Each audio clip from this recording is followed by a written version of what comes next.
Everybody, welcome to JLB Sports TV. I am Justin Block, and today I'm here with a special transfer comment just to clear up some misinformation that I think people have regarding Liverpool's transfer policy. There's been some misinformation I've been seeing on forums, on Twitter, and in the comments. People seem to assume that Liverpool have a youth-only policy and that they only intend to buy youth players, meaning players probably under the 24-23 age range and below that. Now, I think this whole idea started out initially when FSG and John Henry first bought the club, because John Henry took to Twitter in 2011 and said something like this. He said, "Speculation on players should include those of a certain age. We are not going to be successful by merely filling short-term needs at LFC."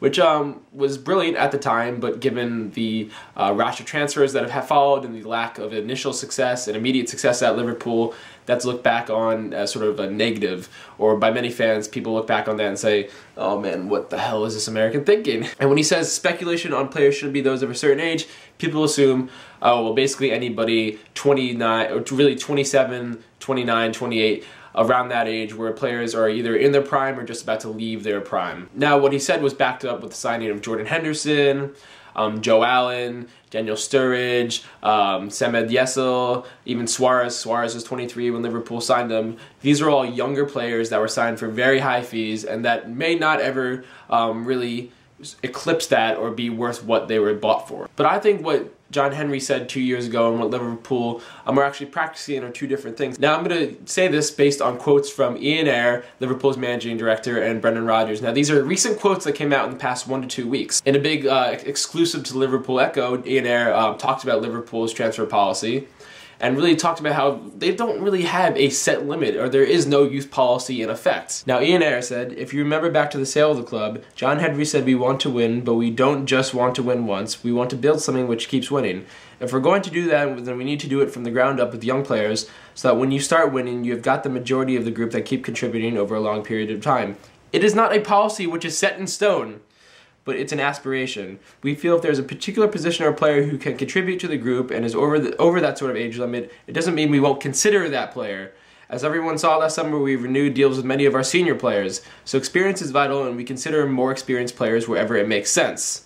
Sounds sensible to me. I don't know why fans are all of a sudden grasping different quotes or reading in something that just isn't there. Ayre is a sensible person who sees that you need senior players also in accordance with younger players to sort of bring along the next batch, the next class of Liverpool stars. You need to have a mix of both. Now, this is where he gets into a little bit more policy, and I think this makes sense. He said, "But where a player is younger and talented with the right level of ability, we will always go for the younger option because it's a better long-term investment for the club to have someone who will be here for a long time, hopefully." So what he basically means is that would you rather have £6 million for Dempsey, who will cost a lot in wages and is 29 years old and may only have 2 or 3 effective seasons in the Premiership, or would you rather have £12 million for Daniel Sturridge, who will cost about the same on wages and he will be here for the next decade and might actually prove to be a better player? Now, this interview came on the heels of some comments by Gerrard and Suarez.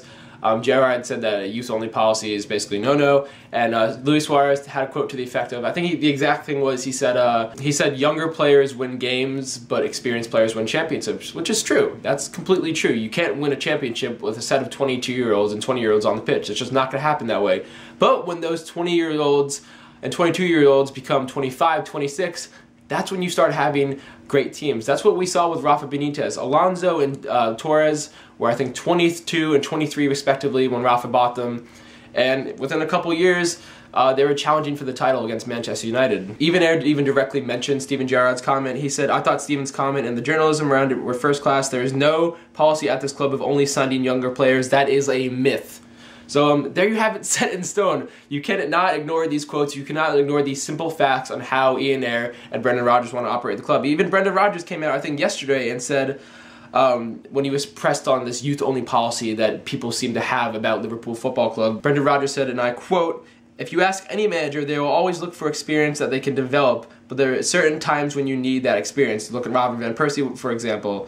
And then he talked about how Robin van Persie, even though he was 29, he cost a lot. He's obviously paying immediate dividends and somebody that is helping United challenge for the title. So both Ayre and Brendan Rodgers understand that, yes, you do need to bring in experienced players to sort of give a boost to the younger players and to provide those short-term needs that John Henry sort of lamented, but you also need to bring in younger players to set along that next class of Liverpool stars. You need to have a foundation, and for Liverpool, where they're sort of frozen out of the market of the world-class experienced older players, where these players want Champions League football and they want these extraordinary high wages, which Liverpool cannot simply give them and cannot match. They need to go and overpay for younger players. It's just something that has to happen. But within the next 2 to 3 years, when you see these younger players come along, when you see Barini, and when you see Joe Allen, and we see Jordan Henderson and Luis Suarez even continue to be greater than what he is now, Liverpool, I think, will be eventually challenging for these championships and for a consistent Champions League spot. So I think Brendan Rodgers and Ayre are sort of wary to bring in these elder players, although they might be stars in their own right, they might be a little bit past their prime, and they don't want to be overpaying for somebody that will only, give them a year or two of consistent performance, or might not really turn out, or might even turn out to be the next Joe Cole. You don't want to have that situation at the club. Now, believe me, if Liverpool were able to go out and grab these 27, 28, 29-year-old world-class players, and could offer them Champions League football and £200,000 a week in wages, I think John Henry and everybody at the club would be glad to do so, but the fact is they're not in the position to do that, so they have to dig deeper. They need to find these hidden gems in scouting. They need to scout younger players and sign younger players that will pay dividends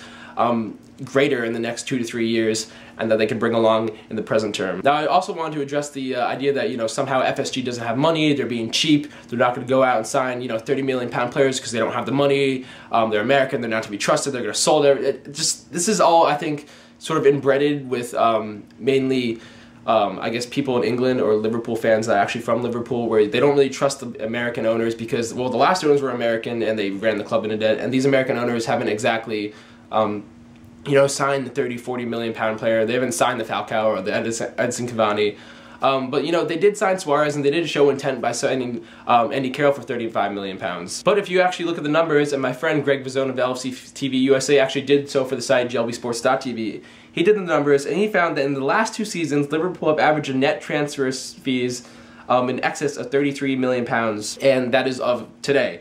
And if you compare that to other clubs that aren't in the Champions League, Tottenham and Newcastle below that. But in terms of clubs that aren't Chelsea, United, City, and Arsenal, Liverpool have had a higher net spend over the past 2 years than any other club in the Premiership. Additionally, they have locked up Luis Suarez, Martin Skrtel, Raheem Sterling, Daniel Ayre. They've locked up the stars of the present, those senior players that Liverpool already have. They don't really need to go out and buy more senior players, to long-term deals. So if that isn't intent to me from FSG, and that isn't spending money in wise places and where it needs to be spent, I just really don't know what is then. Now, you can argue whether the money in terms of transfer fees has been well spent and whether that's been wise. You can debate that for ages, but the fact is they've spent money, so you just can't say that the FSG and the owners are cheap when the facts simply say that they have spent. And not only have they spent, but they have spent more than just about every other club in the Premier League outside of the clubs currently in the top 4, and, well, they have Champions League money, so they can obviously spend more. So I just wanted to lay out that information right there and what I've gathered from it and what I've analyzed from it. I want to hear your comments down below. Tell me about what you think I said based on Ayre and Brendan Rodgers quotes,